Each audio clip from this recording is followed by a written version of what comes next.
Good afternoon आप सभी को। आज हम लोग डीएलएड थर्ड सेमेस्टर के हैं। डीएलएड थर्ड सेमेस्टर के समावेशी शिक्षा एवं विशेष आवश्यकता वाले बालकों की शिक्षा एवं निर्देशन एवं परामर्शन के बारे में चर्चा करेंगे। सबसे पहले इस समय जैसा कि हम सभी जानते हैं कि कोरोना काल का विपरीत समय चल रहा है, तो इसलिए हमारा आज वीडियो चलता दिखाई देंगे।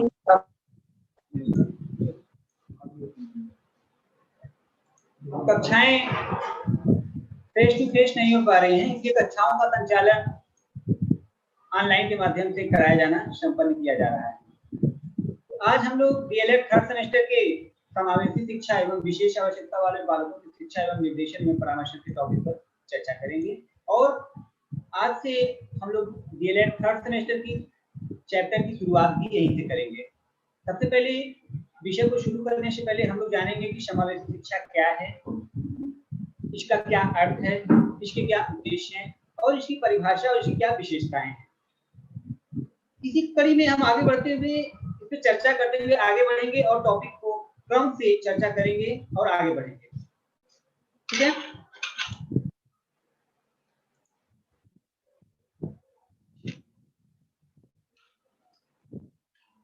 तो जब हम समावेशी शिक्षा की अगर हम बात करें तो सबसे पहले हम देखते हैं कि लर्निंग आउटकम, मतलब अगर हम समावेशी शिक्षा के बारे में अध्ययन कर रहे हैं, पढ़ रहे हैं, तो हमारा लर्निंग आउटकम क्या होगा।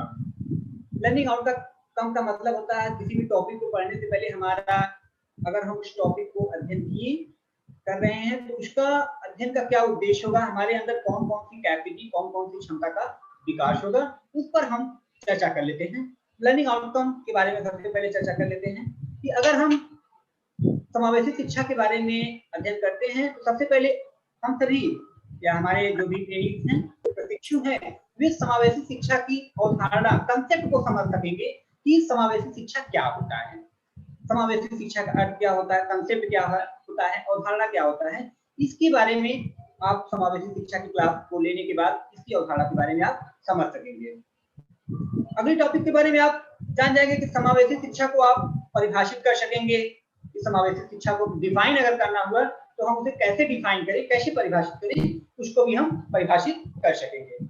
अगर हम समावेशी शिक्षा की अगली कड़ी की लर्निंग आउटकम की बात करें तो हम इस टॉपिक को पढ़ने के बाद समावेशी शिक्षा की विशेषताओं के बारे में भी जान सकेंगे।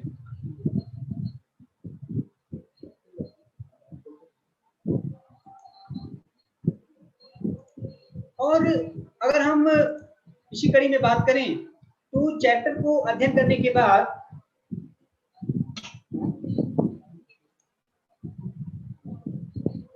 अशक्त बच्चों के प्रति संवेदनशील एवं सामाजिक रूप से अपवर्जित एवं लैंगिक विभेद जैसे विषय पर चर्चा कर सकेंगे। अशक्त बच्चों के प्रति संवेदनशील, अशक्त बच्चों का मतलब आप लोग समझ लीजिए जो समाज से थोड़ा सा इतर हैं, अलग हैं, विशिष्ट हैं, उसमें हमारे सामाजिक, शारीरिक रूप से विक्षिप्त आ जाएंगे, मानसिक रूप से विक्षिप्त आ जाएंगे, लैंगिक रूप से आ जाएंगे, या अन्य जो भी हैं, उससे जो भी अशक्त बच्चे हैं उनसे संबंधित जो हमारी फीलिंग्स हैं, संवेदनशीलता है, उसके प्रति हम क्या कर सकेंगे, जानकारी रूबरू हो सकेंगे, जानकारी प्राप्त कर सकेंगे और इस मुद्दे पर हम अपना विचार भी दे सकेंगे कि नहीं उनके साथ ऐसा क्या होना चाहिए जो अन्य लोगों के साथ होता है, कैसा उनके साथ व्यवहार होना चाहिए। इस टॉपिक में हम चर्चा करके अपना चर्चा कर सकेंगे। तो लर्निंग समावेशी शिक्षा को समझने के लिए हम आगे बढ़ते हैं। सबसे पहले हम समझते हैं कि समावेशी शिक्षा क्या होता है। तो जैसा कि हम सभी जानते हैं कि अगर हम मनोविज्ञान की भाषा में बात करें तो हर व्यक्ति में इंडिविजुअल डिफरेंसेस, वैयक्तिक विभिन्नताएं पाई जाती हैं और प्रत्येक व्यक्ति में जो वैयक्तिक विभिन्नताएं होती हैं वे विशिष्टता के साथ साथ विभिन्नता भी पाई जाती है। जैसा कि हम सभी जानते हैं हमारे समाज में विभिन्न प्रकार की व्यक्तिगत विभिन्नताएं पाई जाती हैं और इन विभिन्नताओं में विशिष्ट जो प्रत्येक व्यक्ति भिन्न होता है उन्हें विभिन्नता के साथ साथ शारीरिक विभिन्नता के साथ साथ मानसिक विभिन्नता और तमाम तरह की विभिन्नताएं पाई जाती हैं। और इस विभिन्नता को, और एक प्रकार से हम कहें कि जो अपवांछित वर्ग हैं, शारीरिक मानसिक तो विभिन्नता होती है, इसके साथ ही साथ हमारे समाज में कुछ ऐसी भी विभिन्नताएं पाई जाती हैं जो एक दूसरे से अपवांछित वर्ग हैं। अपवांछित वर्ग का मतलब मानसिक रूप से मंदित वर्ग हैं, दिव्यांग बालक भी हैं, ऐसे बालक भी विभिन्न हैं। लेकिन समावेशी शिक्षा कहता है कि हम इन सभी विभिन्नताओं को, समावेशी शिक्षा हमारा कहता है कि बालक में जो तमाम तरह की विभिन्नताएं पाई जाती है, चाहे शारीरिक हो, मानसिक हो, बौद्धिक हो, लैंगिक हो, जातिवादिता हो, धार्मिक हो, जितनी भी विभिन्नताएं हैं, इन सभी विभिन्नताओं को हम दूर करते हुए हम एक ऐसी शिक्षा व्यवस्था की कल्पना करते हैं जहां पे सभी बच्चे एक साथ बैठ करके एक ही कक्षा वातावरण में अध्ययन कर सकें। समावेशी शिक्षा, जैसा कि नाम से यह स्पष्ट है, समावेश मतलब समान वेश, समान पर्यावरण, शिक्षा समावेशी, समा मतलब समान, वेशी माने वातावरण, शिक्षा शिक्षा। समावेशी शिक्षा का अगर हम एक रूप में देखें तो इसका कंसेप्ट यही है कि एक समावेशी शिक्षा कहता है कि हम जितने भी समाज में जितनी भी प्रकार की विभिन्नताएं पाई जाती हैं, हम उन सारी विभिन्नताओं को छोड़ करके एक ऐसे परिवेश की कल्पना करते हैं जहां पे सभी बच्चों को एक ही जैसा शिक्षा मुहैया करा जा सके, जिसके कारण प्रत्येक बच्चों में एक जैसा शिक्षा ग्रहण करने की क्षमता विकसित हो सके। कोई भी बच्चा अपने को अन्य बच्चों से अलग इसलिए न महसूस कर सके, हीन भावना, ग्लानि की भावना इसलिए न विकसित कर सके क्योंकि वह दिव्यांग है, क्योंकि वह मानसिक रूप से मंदित है, क्योंकि वह शारीरिक रूप से विकलांग है। तो समावेशी शिक्षा का जो कंसेप्ट आया है, इसीलिए आया है कि कोई भी बच्चा स्वयं के अंदर हीन की भावना न विकसित कर सके, इसीलिए समावेशी शिक्षा का कंसेप्ट आया और कहा गया कि समावेशी शिक्षा में एक ऐसी शिक्षा का प्रारूप किया जाएगा जिसमें सभी विभिन्नताओं को छोड़ते हुए, सारी जो व्यक्तिगत विभिन्नताएं, अन्य विभिन्नताएं हैं, उन सारी विभिन्नताओं को छोड़ते हुए एक ऐसे वातावरण का निर्माण करना जहां पे सारे बच्चे एक साथ शिक्षा को ग्रहण कर सके। अगर हम समावेशी शिक्षा के अर्थ की बात करें तो समावेशी शिक्षा के अनुसार समावेशी शिक्षा एक ऐसी प्रक्रिया है, यह क्योंकि जैसा कि हम जानते हैं कि पहले जो शिक्षा व्यवस्था थी, दिव्यांग बालकों के लिए अलग विद्यालय की कल्पना की गई थी, जो दृष्टिबाधित थे उनके लिए अलग था। तो वर्तमान जो समावेशी शिक्षा है वो अलग सबको लेके चलने की बात करता है। तो उसके अगर हम शाब्दिक अर्थ की बात करें तो यह कहता है कि समावेशी शिक्षा एक प्रकार की ऐसी प्रक्रिया है जिसके द्वारा किसी भी भेदभाव व अंतर के, समाज में जैसा कि मैंने बताया विभिन्न प्रकार के भेदभाव हैं, चाहे वो शारीरिक दिव्यांगता हो, मानसिक दिव्यांगता हो या मानसिक मंदता हो, लैंगिक विभिन्नता हो, जाति हो, धार्मिक हो, सभी जितने भी प्रकार की विभिन्नताएं हमारे आपके समाज में पाई जाती हैं, उन सभी विभिन्नताओं और भेदभाव के अंतर को त्याग करके एक ही वातावरण में शिक्षा उपलब्ध कराना समावेशी शिक्षा का एकमात्र उद्देश्य है, जिससे समाज के सभी बालकों में एक स्तर पर लाया जा सके, उन्हें एक जैसा समाज का एक नागरिक बनाया जा सके, उसमें विभेदीकरण की कोई भावना न रह सके। जैसा कि हम सभी जानते हैं कि वर्तमान शिक्षा व्यवस्था में आरटीई के तहत, आरटीई 2009 के तहत ये भी कह दिया गया है कि 6 से 14 वर्ष के बालकों के लिए निःशुल्क और अनिवार्य शिक्षा होगा। विद्यालयों में हम देखते हैं कि किसी के ड्रेस कोड लगाया जाता है, मिड डे मील की जो योजना है, सारे बच्चे किसी भी धर्म के हो, किसी भी जाति के हो, किसी भी सोसाइटी से हो, वहां पे ड्रेस कोड लगाने का यही एकमात्र उद्देश्य है कि सभी बच्चे एक जैसे दिखे, सभी बच्चे एक साथ मिड डे मील में बैठ के खाना खाएं, उनमें किसी भी प्रकार की भेदभाव की भावना न रहे। समावेशी शिक्षा का एक कंसेप्ट है। मेरी पीपीटी दिख रही है ना? Yes sir. Yes sir. अब अगर हम समावेशी शिक्षा की परिभाषा की बात करें, जैसा कि हमने समावेशी शिक्षा की उदाहरण देखा, अर्थ समझा, समावेशी शिक्षा की परिभाषा के बारे में अगर हम बात करें तो कहा जाता है कि समावेशी शिक्षा एक प्रकार की समय की शिक्षा की ओर इंगित करता है। समय की शिक्षा की मतलब एक ऑर्गेनाइज संगठित शिक्षा की ओर इंगित करता है, जिसके अंतर्गत बिना किसी भेदभाव के, मतलब बिना किसी भेदभाव की भावना को, मतलब सबको एक समान स्तर से देखते हुए समाज के भेदभाव के अंतर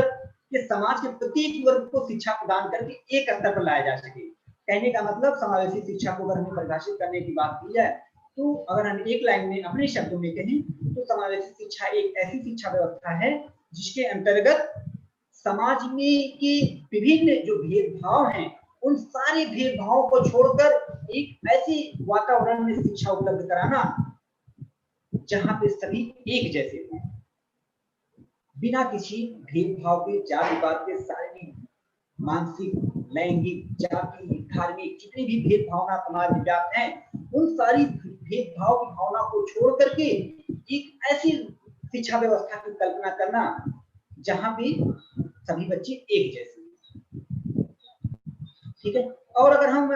वैज्ञानिक की परिभाषा की बात करें तो प्रोफेसर एस.के. दुबे के शब्दों में समावेशी शिक्षा को इन्होंने परिभाषित करते हुए कहा है कि शैक्षिक समावेशन का आशय उस शिक्षा व्यवस्था से है जो सामान्य स्तर के छात्रों से अधिक एवं निम्न मानसिक स्तर के छात्रों के लिए होता है।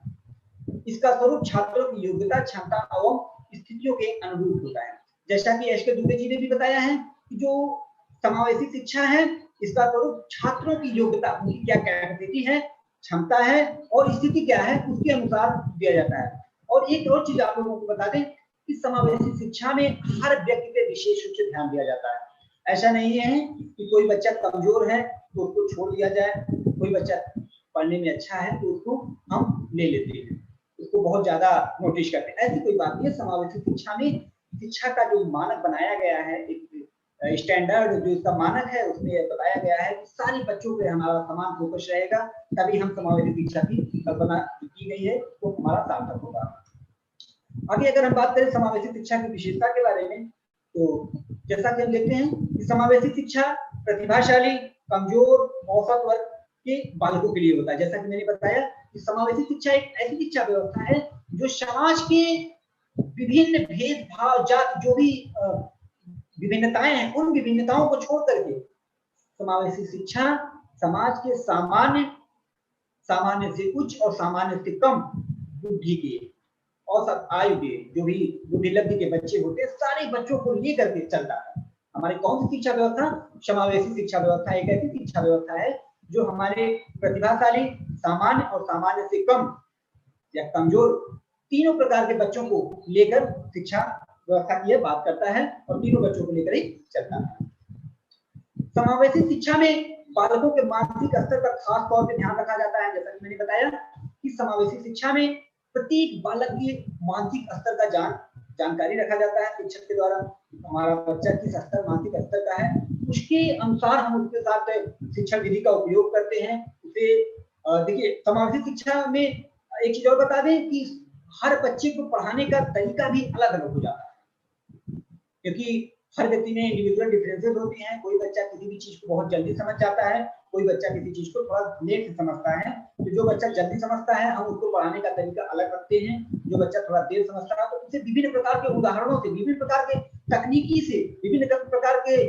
ICT के माध्यम से, या फिर हम कह सकते हैं कि जो हमारे सहायक सामग्री होते हैं उनके माध्यम से कमजोर बच्चों को शिक्षा प्रदान करने की बात करते हैं। इसका मतलब है कि जो विभिन्न हमारे कक्षा में विभिन्न मानसिक आयु स्तर के बच्चे हैं, उन सभी मानसिक आयु के स्तर के बच्चे को ध्यान में रखते हुए हम उनकी शिक्षा व्यवस्था की बात करते हैं।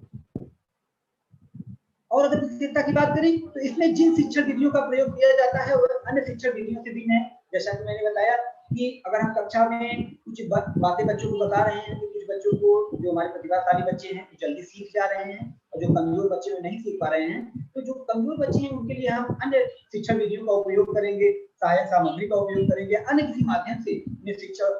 विधि का उपयोग करते हुए उन्हें सीखने सिखाने की प्रक्रिया की आगे करेंगे, जिससे हमारे जो कमजोर बच्चे हैं वो भी प्रतिभाशाली बच्चों के साथ सार्थक रूप से आगे बढ़ सके। इसमें कहा गया है कि जो छात्र सामान्य रूप से कार्य नहीं कर पाते, जैसे दिव्यांग छात्र, उनके लिए इसमें विशेष प्रकार की व्यवस्था होती है। जैसे हमारे दिव्यांग छात्र होते हैं, शारीरिक रूप से आप कह सकते हैं विकलांग, हालांकि विकलांग तत्व को छूट दिया गया, दिव्यांग का ही नाम दिया जाता है। शारीरिक रूप से दिव्यांग छात्र हो गए, मानसिक रूप से विक्षिप्त हो गए, या लैंगिक जो भी विभिन्नताएं होती है उन सभी को अलग अलग स्तर पे, जैसे जो हमारे दिव्यांग दृष्टिबाधित बच्चे हैं उनके लिए ब्रेल लिपि का उपयोग किया जाता है, जो हमारे अन्य बच्चे होते हैं सबके लिए, मतलब बच्चों को जानकर अलग अलग बच्चे के लिए अलग अलग शिक्षण विधियों का उपयोग में लाया जाता है। तो इस प्रकार की जो पद्धति हम अपनाते हैं वो अपनी इस शिक्षा पद्धति में उपयोग में लाते हैं। और कहा गया इसमें समावेशी शिक्षा की और एक बात की जाए तो छात्रों में आत्मविश्वास की भावना का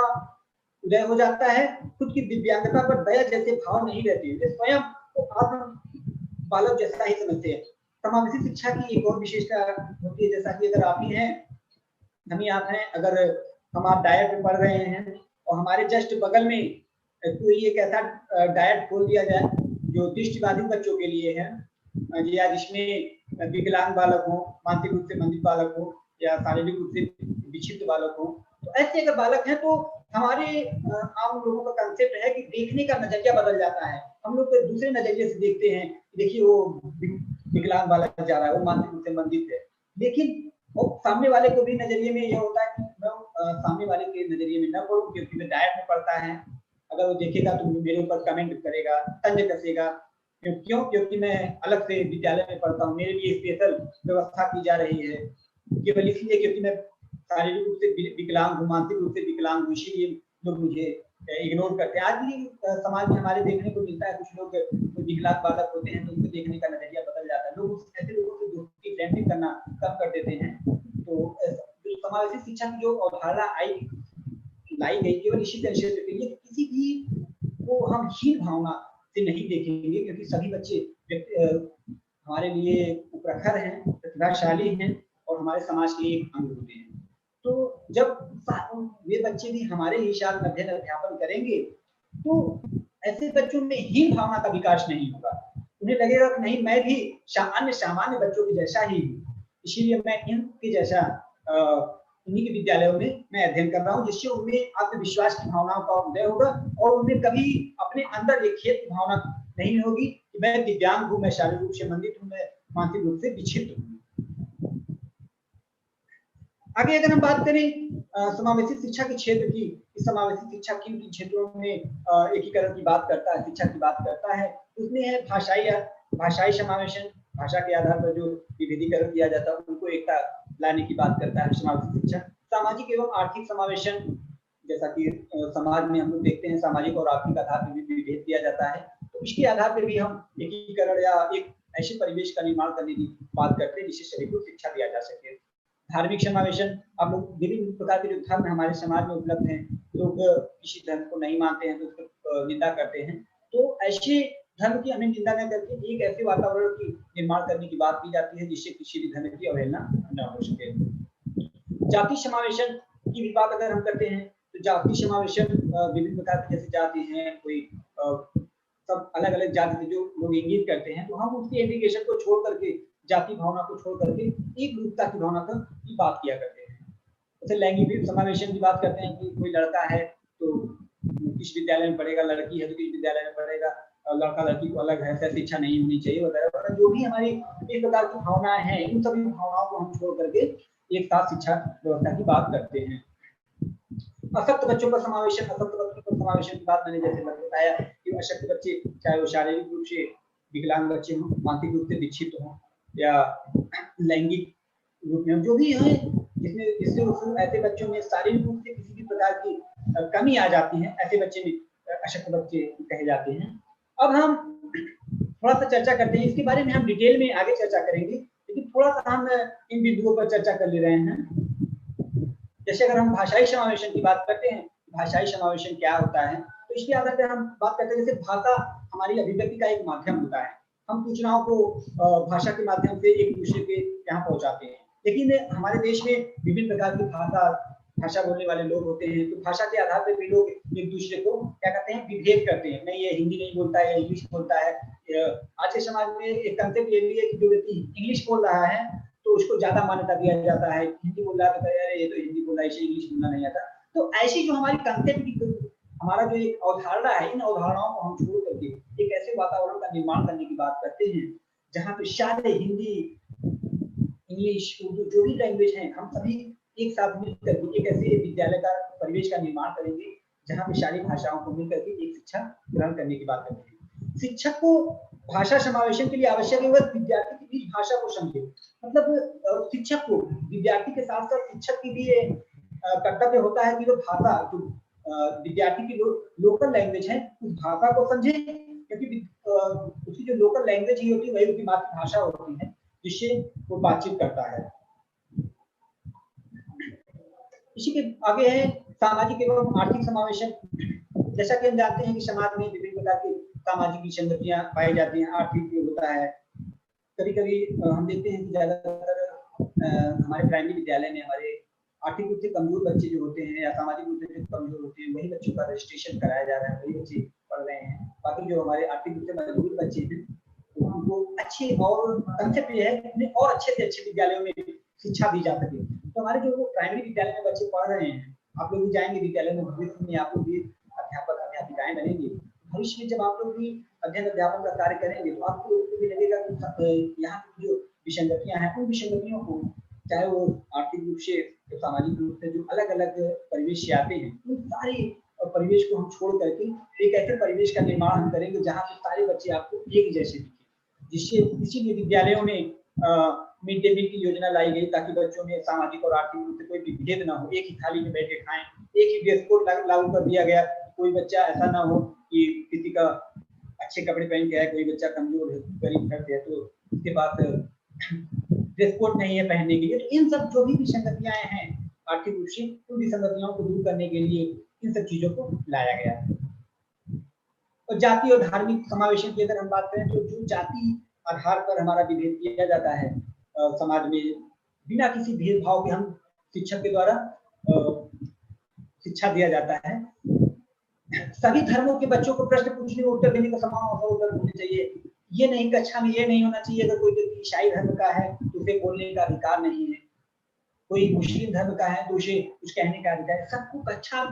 परिवेश, समावेशी शिक्षा एक ऐसे परिवेश का निर्माण करना चाहता है कि कोई भी व्यक्ति किसी भी जाति का हो, किसी भी धर्म का हो, सभी को कक्षा में बोलने का समान अवसर होना चाहिए, प्रश्न पूछने का अवसर होना चाहिए, सभी के साथ सामाजिक अंतरक्रिया करने की होनी चाहिए, सभी मित्रता जो भी है, जो अन्य बच्चों को जो भी सुविधाएं मिल रही हैं, अन्य जो हमारे जाति आधार पर जिन्हें इंगित किया जाता है तो वो भी उतनी सुविधा उपलब्ध होनी चाहिए। गतिविधि कराते समय सभी बच्चों को सहयोग लिया जाना चाहिए। ऐसा नहीं है कि कोई बच्चा ईसाई है तो उसको छोड़ देते, हर जितनी भी गतिविधि ले रहे हैं, मुस्लिम है तो छोड़ देते। क्यों? हम हिंदू हैं, हम मुस्लिम है, तो हम आप कैटेगराइज नहीं करेंगे कि नहीं ये हिंदू है या मुस्लिम है या ईसाई है। हम अगर समावेशी शिक्षा की अगर हम बात करते हैं, हम जाति और धर्म की वहां पे बात छोड़ते हुए केवल और केवल विद्यार्थी की बात करेंगे कि ये हमारा साथी है, ये हमारे क्लास का विद्यार्थी है। किसी भी प्रकार की अगर हमने जाति और धर्म की बात की तो इसका मतलब हमने शैक्षिक समावेशन या समावेशी शिक्षा की अवधारणा को हम छोड़ रहे हैं, पीछे छोड़ रहे हैं। हम समावेशी शिक्षा के कंसेप्ट को से कहीं दूर चले जा रहे हैं। विभिन्न धर्मों के सभी बच्चों को कर्म सीखने का अवसर प्रदान करना, मतलब जो भी धर्म है सभी बच्चों को हम समान अवसर उपलब्ध कराएंगे और सीखने सिखाने की प्रक्रिया में। लेखन क्षमता में सुधार तो सभी धर्मों के बच्चों से हरी पट्टी या सांपट का प्रयोग कराएंगे। मतलब अगर हम क्या करेंगे कि बच्चों में लेखन कैपेसिटी की, मतलब कोई बच्चा उर्दू लिख रहा है, जो भी अपने अपने धर्म में लिख रहे हैं, तो उनकी और क्षमता को विकास करने के लिए हम श्यामपट पे उनके लेखन क्षमता का विकास कराएंगे, जिससे अन्य बच्चे भी सिखाने की प्रक्रिया की ओर अग्रसर हो सके। सभी बच्चों को कक्षा में बोलने का अवसर देंगे। जैसा कि आप सभी को पता होगा कि वर्तमान शिक्षा व्यवस्था बाल केंद्रित है और यहाँ पे बालक के अनुसार ही शिक्षा व्यवस्था होनी चाहिए। तो कक्षा में बोलने का, प्रश्न पूछने का बालक को स्वतंत्र रूप से अधिकार भी दिया गया है। कक्षा शिक्षा में उदाहरण प्रस्तुत करते समय किसी धर्म को अधिक महत्व न दें तथा ऐसे उदाहरण दें जिससे विभिन्न धर्म के सभी बच्चे खुश हैं। जैसा कि समावेशी शिक्षा की जब हम बात करते हैं तो हम किसी विशेष धर्म की ओर फोकस नहीं करेंगे कि नहीं, या किसी विशेष धर्म पर की ओर इंगित करके उसका बहास नहीं करेंगे। हम ऐसी बात को लेकर करेंगे जिससे सभी धर्मों का विकास हो सके, सभी धर्म के बच्चे जो भी हैं वो ये महसूस नहीं करें, फील ना करें कि नहीं मैं इस धर्म का हूँ इसलिए मेरे ऊपर तंज कसा जा रहा है या कोई बोला जा रहा है। तो हमारे धार्मिक विकास के लिए सभी बच्चों को एक समान अवसर मिलना चाहिए बोलने का। और अगर हम लैंगिक समावेशन की बात करते हैं तो शिक्षा में लिंग के आधार पर समावेशन की व्यवस्था है, जिसमें बिना किसी लैंगिक भेदभाव के बच्चों को सीखने के समान अवसर प्राप्त होने चाहिए। इसके अंतर्गत एक ऐसी समझ का विकास होना चाहिए जिसमें सभी बच्चों को समान समझा जा सके। जैसे जो हम वर्तमान शिक्षा की व्यवस्था बात करते हैं सह शिक्षा की, जिससे बालक और बालिकाएं एक ही कक्षा में शिक्षा ग्रहण कर सके। उनमें ये विभेद नहीं होना चाहिए कि ये बालिका है तो इनको अलग कक्षा में रखा जाए, ये बालक है तो इनको अलग कक्षा में रखा जाए। अब मेजॉरिटी है, लैंगिक शिक्षा की हम बात कर रहे हैं, समावेशी शिक्षा की बात कर रहे हैं, तो हम सह शिक्षा की भी बात करेंगे। हमारा संविधान भी सह शिक्षा की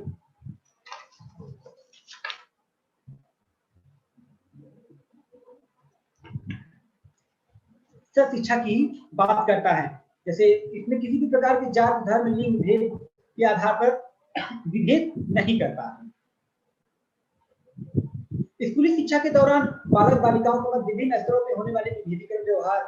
की शिक्षा में लैंगिक विभेदीकरण कहलाता है। हम बता रहे हैं कि जैसे अगर हम विद्यालय में ये कहें कि नहीं बालिकाओं के लिए अलग कक्षा होनी चाहिए, बालकों के लिए अलग कक्षा होनी चाहिए, तो वहां पे हम विभेदीकरण कर रहे हैं। समावेशी शिक्षा कहता है नहीं, हम सह शिक्षा की बात करते हैं, जिसमें बालक और बालिकाएं एक साथ रह करके शिक्षा ग्रहण करेंगे, जिससे हमारा लैंगिक जो समावेशन है वो पर्याप्त रूप से हो सके। अशक्त बच्चों पर समावेशन की अगर हम बात करें तो जिसमें शिक्षा का समावेशीकरण यह बताता है कि विशेष शैक्षिक आवश्यकताओं की पूर्ति के लिए, विशेष शैक्षिक आवश्यकताओं मतलब जो शारीरिक रूप से दिव्यांग है या मानसिक रूप से विक्षिप्त बच्चे हैं, उनकी हम बात करते हैं कि उनको विशेष प्रकार की शिक्षा की जरूरत पड़ती है। एक सामान्य छात्र और एक अशक्त या विकलांग छात्र को समान शिक्षा प्राप्ति के अवसर मिलने चाहिए। जैसा मैंने बताया कि एक ऐसी समावेशी शिक्षा एक ऐसे परिवेश का निर्माण करना चाहता है जिसमें सामान्य बालक के साथ साथ दिव्यांग बालक को भी शिक्षा के समान अवसर उपलब्ध हो सके, जिससे दिव्यांग बालक में जो भी हीन भावना, ग्लानि की भावना है वो न हो सके और वह भी सामान्य बालक जैसा अपने को महसूस कर सके और शिक्षा ग्रहण कर सके। इसमें सामान्य छात्र एक अशक्त या विकलांग छात्र के साथ विद्यालय में समय बिताता है, जिससे उसमें मित्रवत की भावना का विकास होता है। ठीक है, थैंक यू। अगर आप लोगों को किसी भी प्रकार का क्वेश्चन है तो आप लोग क्वेश्चन पूछ सकते हैं। किसी भी प्रकार का अगर क्वेश्चन है तो आप लोग अनम्यूट हो जाइए या फिर चैट बॉक्स में लिख के आप भेज दीजिए।